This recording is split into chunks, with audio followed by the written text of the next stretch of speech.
Security हुकाम की जानिब से वाज़ेह किया गया कि फौज आइन की वफादार होती है, फौज की कोई सियासी सोच नहीं होती। फैज हमीद का कोर्ट मार्शल हो रहा है, उन्हें सियासी ईमा पर काम करने के इल्जामात का सामना है। फैज हमीद भी जिम्मेदार ओहदे पर बैठकर मखसूस सियासी जमात को ऊपर ला रहे थे।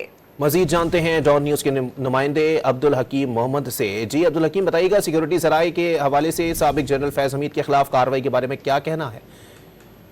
अब्दुल हकीम से राब्ता बहाल करने की कोशिश करेंगे। अपने नाज़रीन को बताएं कि सिक्योरिटी हुकाम की जानिब से वाज़ेह किया गया है कि फ़ौज आइन की वफादार होती है, फ़ौज की कोई सियासी सोच नहीं होती।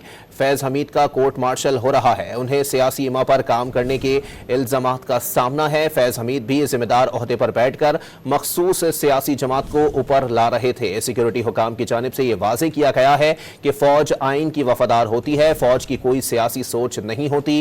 फैज़ हमीद का कोर्ट मार्शल हो रहा है, उन्हें सियासी इमा पर काम करने के इल्जामात का सामना है। अब्दुल हकीम मोहम्मद से हमारा राब्ता बहाल हुआ है। अब्दुल हकीम, बताइएगा सिक्योरिटी ज़राए का क्या कहना है अफगानिस्तान इस हवाले से, फैज हमीद के कोर्ट मार्शल के हवाले से?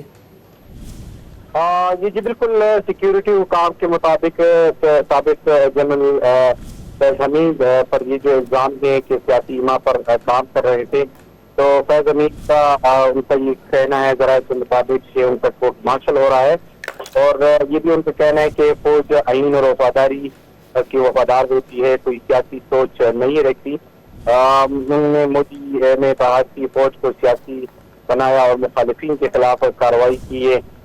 इसके अलावा जो पाकिस्तानी फौज के हवाले से कहा गया है कि साथ भी ऐसा ही नहीं करने की वारदात की गई है।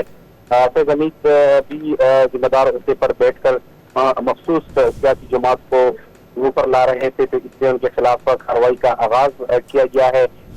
उनका ये काम पे ये भी कहना था ज़राए के मुताबिक के मुल्क की जो तमाम सियासी जमातें हैं वो उनके लिए काबिल एहतराम है।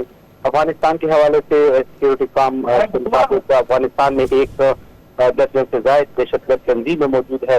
जो दहशतगर्द तंजीमें हैं अफगानिस्तान से आकर पाकिस्तानी टेरिटरी में हमले करते हैं, में खवारिज से किसी किस्म की बातचीत न करने का इरादा किया गया है।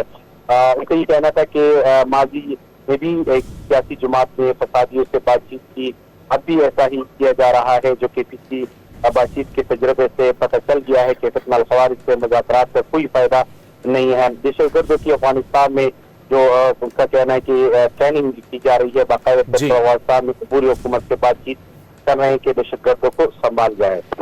बहुत शुक्रिया अब्दुल हकीम अपडेट करने के लिए।